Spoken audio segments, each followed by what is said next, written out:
I decided to make a video.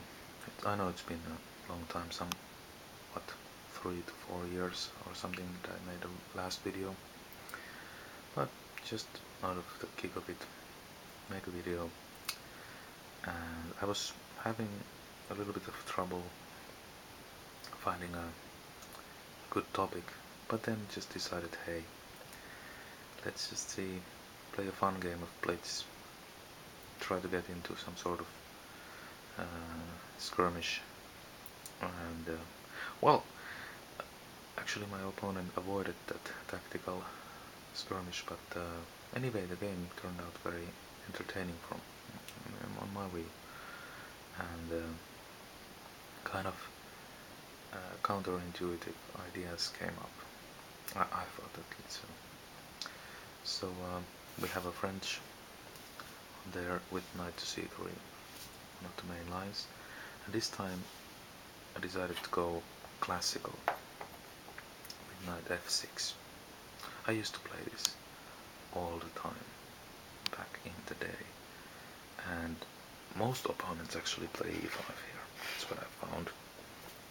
This time I was very fortunate to see bishop to g5, and this is supposedly more annoying than e5, because now if I go for the classical variation, I will exchange bishops, so these dark squared bishops, which have a good scope in the French, will be exchanged, and then there will be only these light squared bishops, and as my pawns are on light squares on the center, this is supposedly bad for me. So it's kind of a really general example game, but with a lot of twists.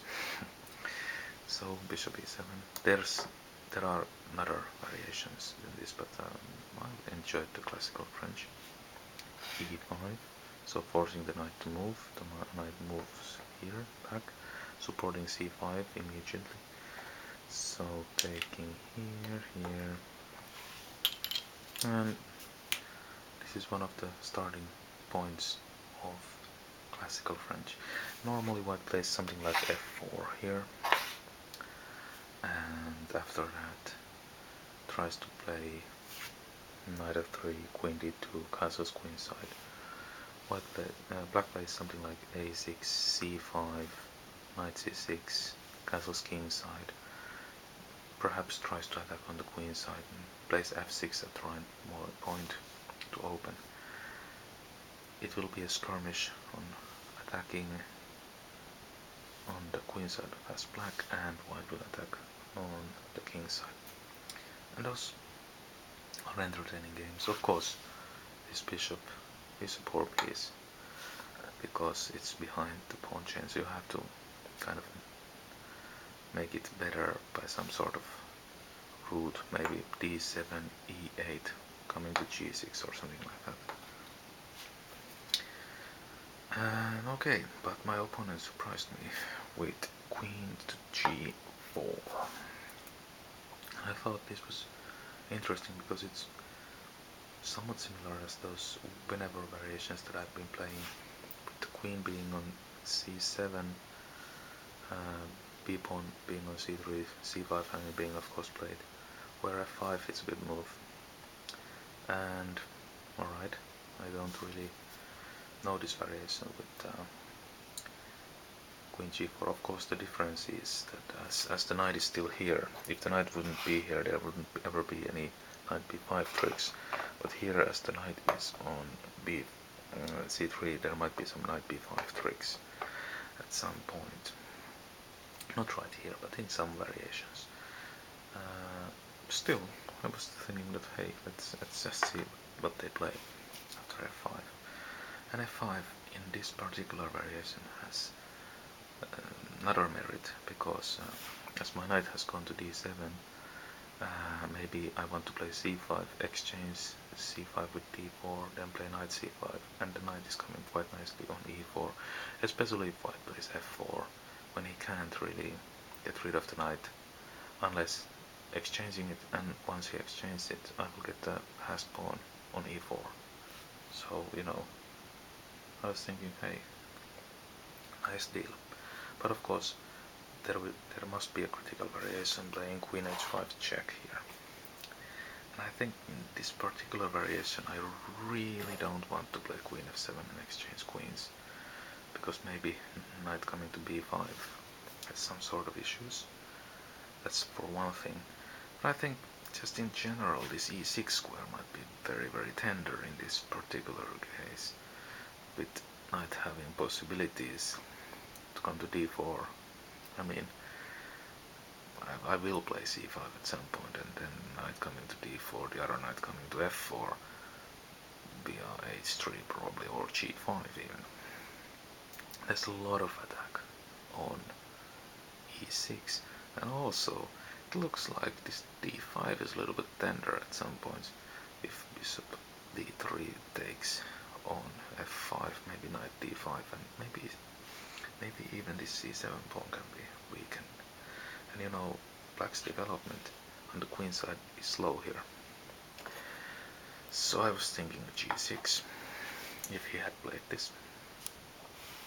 Queen h6 is annoying, so I suppose that's what they would play here to stop castling.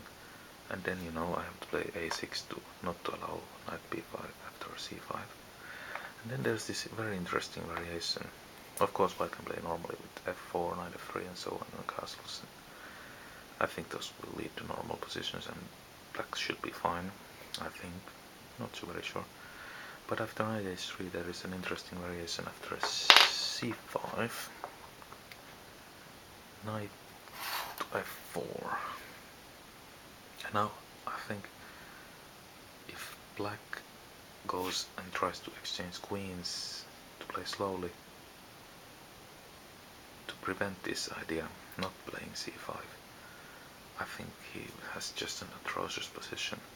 So you have to go here, all in. Kind of a poker game takes. And now in this position white must go all in as well.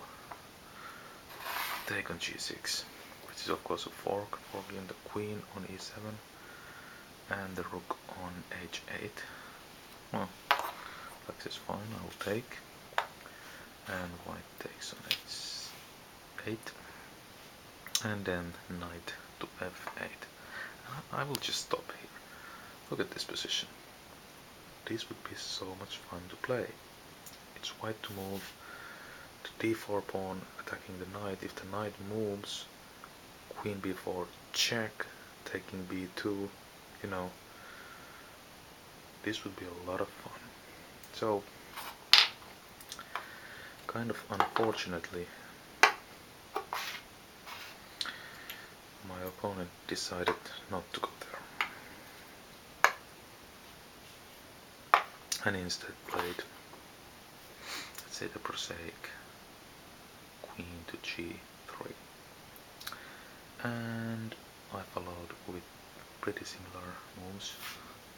a6, which is absolutely necessary in this position to prevent knight b5, because if I play c5 immediately without this a6, there will be a problem with knight b5 coming to d6, which is very weak. The knight can't be really driven away from there.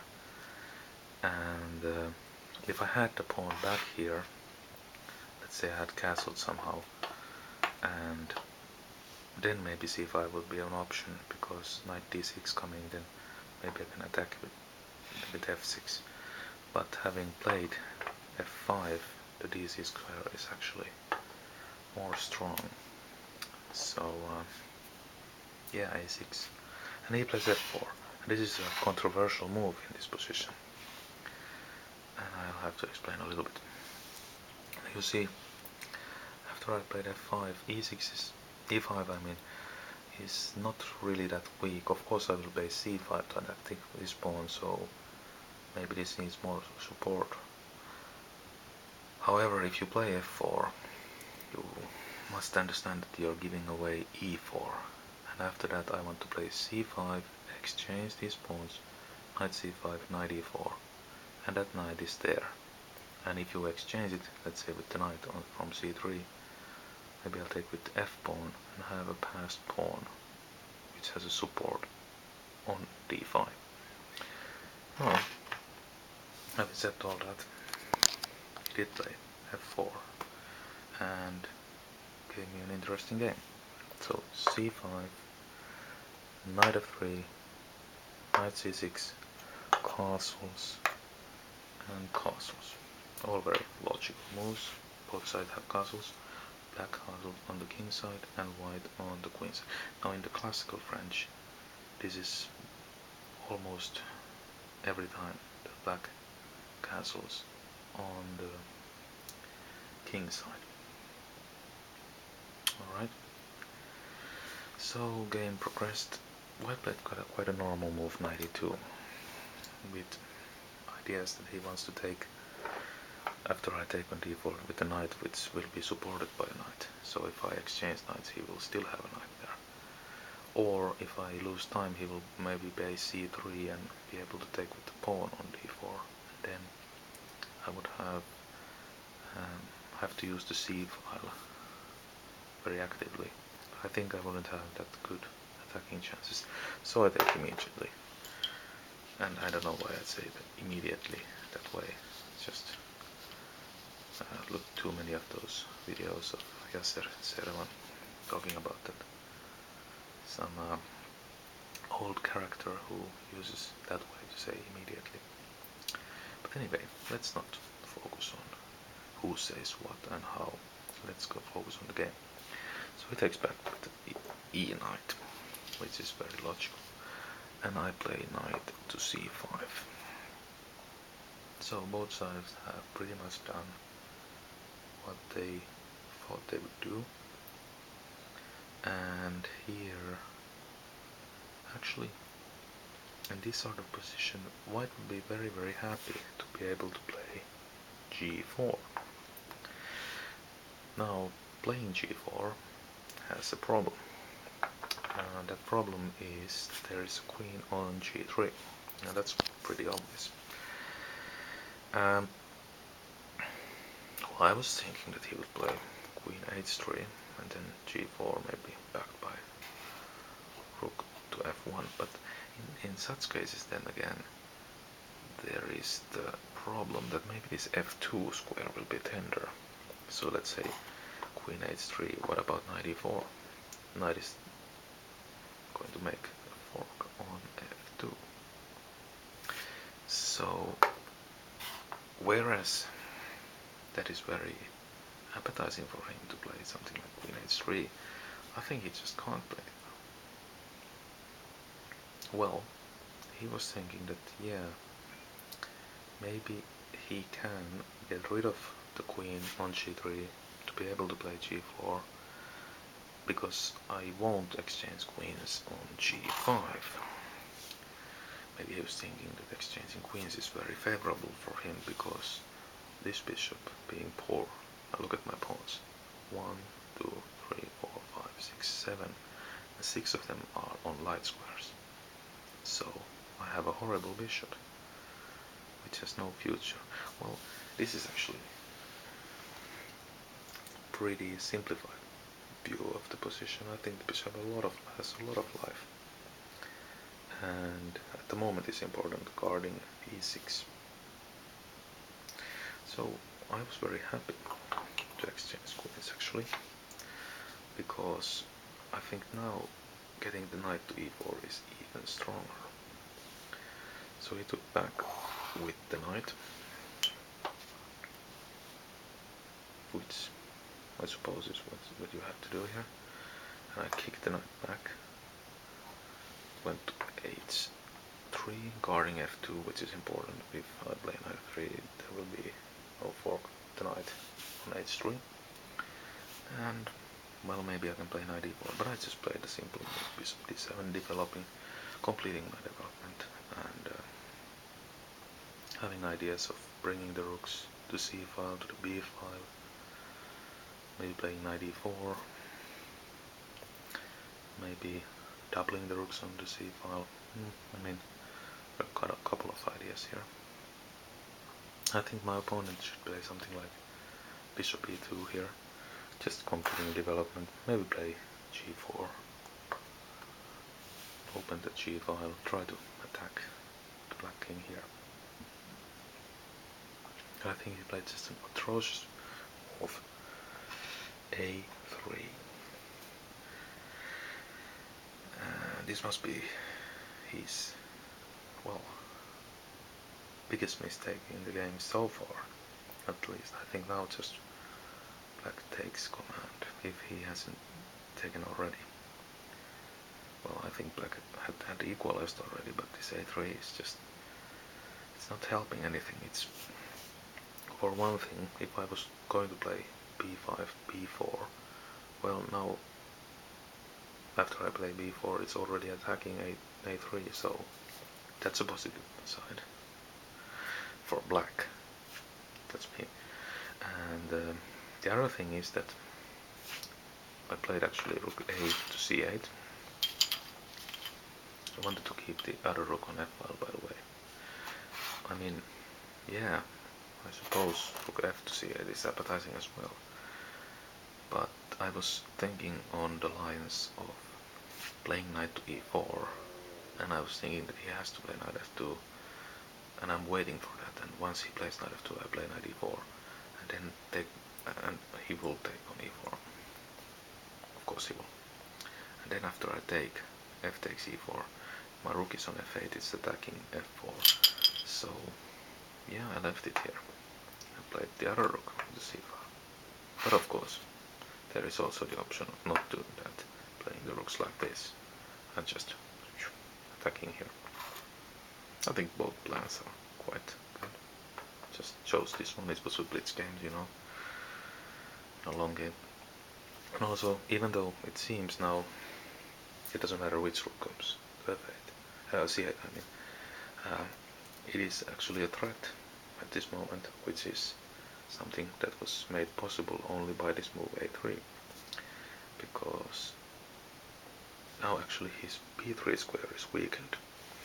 You see, if their knights are not on the c file, my rook is pinning the pawn, and there's a nice trick here. If it was me to move, I mean black to move, I would take on d4. Okay, white recaptures with the rook, and now the king is nicely lined with the pawn, and the b3 square is ready for a fork. So it's quite nasty, but it's only made possible because he played the horrible move a3. a3, I don't see any positive aspects on it. Okay, he played king b1 to avoid that trick, so not too bad. And here, well, I was considering, as it's a blitz game, not considering for half an hour, maybe 2 or 3 seconds this, but I had a hunch that c4 is annoying. Now actually, looking this later, it's not so bad. It might be fine to play like this, but I was thinking that I want to avoid c4, so I played b5, and I thought, yeah, if I ever want to go back to this plan of rook b8 and b4, you know, b5 is a useful move. On the other hand, it is locking the bishop in, so it's kind of taking out some possibilities from this bishop. So now I know that this bishop is going to drop back and try to operate from this diagonal. I must be a little bit careful not to be left with this bishop buried behind the pawn chain. Now he went knight f2, and my plan, knight to e4. And the funny thing about knight f2 is that once it is on f2, it's not protecting f2 anymore. So he could go back, but then I just won 2 tempies for nothing. So he thought he has to take, and I take back with f. Now, very nicely, my rook is on a half-open file, attacking a pawn, which really is not so easy to defend. g3, and actually, positionally, it might look as if white has a nice attack going d6 quite soon. I mean, come on, bishop h3, the knight is attacking here. But I had thought about this position way back, as I left the rook here, not bringing rook f to c8, but rook a to c8. And I had this idea here, and I thought this was quite a nice idea. Knight takes d4. So leaving me only with the bad bishop, so this should be wrong. But I have a very specific idea here. He of course must recapture. And g5. So instead of attacking his king on the queen side, which you would think would happen after I play such moves as b5, I'm shifting my attention to the king side, and especially the pawn on f4, which is very, very weak. And his rook is actually at this very moment losing time on d4, not very easy to come back. At some points, if you go rook to d2, maybe e3 is possible. And if the rook must defend it somehow, maybe I can play even d4. And that's just kind of something funny in the position. Okay, so he defended f4 tactically. Rook f g1. I took, and he took, which is a check. The king, but no problem. King h7. Rook g4, and now I was thinking, hey, where are you going to go with the rook after rook g8? If you exchange, I will bring my other rook to attack, and you know, not much fun. But rook h4, and that's not very cunning, because what's going on? Where is the rook going to go now? It has no future, so I brought the other rook to f8. Rook d2, I think this was a waste of time from him, but at this point we are both very short on time. Rook to g1, he must play rook to d1. He can't play of course here because e3, and you know, it's all over, so he must play back now to d1. And I played bishop to e8. So very nice, bishop coming this way to the game, maybe coming to f5. And at the point that I play e3, my bishop will be nicely here. Well, he played bishop e2, and rook g8, why not? I have the g file, and his rook again on h4, where are you going? Now horrible move c3, which has kind of the point that putting your pawns on the dark squares, as I have light square bishop and he has a light square bishop, so in some level okay, but in this very position this just loses, because I take with check, he must recapture of course, the other rook comes to g1. Well, what options do you have? You have to protect, so you replace king c2, and now just crushing e3. The king can advance from d2, and if it comes to d3, of course I just take the free bishop. And now in time trouble, the last mistake. Rook to g4, of course I'm winning without this mistake, but anyway. Rook g4, bishop g6, check, king c1, and rook f1. Now threatening e2, so he must play something like this, rook to g2, and bishop h5. Next move, maybe rook takes the d1 check, or e2, depending a little bit, but anyway, just crushing. And I thought it was a nice game, even though he overprotected e5, even though my dark squared bishop was exchanged very quickly on e7, even though I was left with the bad French bishop, most of my pawns on light squares. Yeah, I managed to get the game by shifting my attention, that I was kind of showing that I'm going to play on the queen side, and I was playing on the queen side, but having this idea of playing g5 in front of my king to make a very weak pawn on f4 and forcing him to defend that, and by that losing time and then getting time for myself to get the bishop into game via e8, g6, h5. And yeah, I thought it was a nice game, getting this knight to e4, very thematic on the f5 variation, because after he plays f4, e4 is weakened, so very nice to get the knight there. And as he exchanged to get passed pawn with also the attack on f4, so I really enjoyed that game. Of course, my opponent did not play perfectly, it was a blitz game, and this a3 move, yeah, not very good at all. I think he was trying to make some luft, but in a very wrong position. Okay, that was just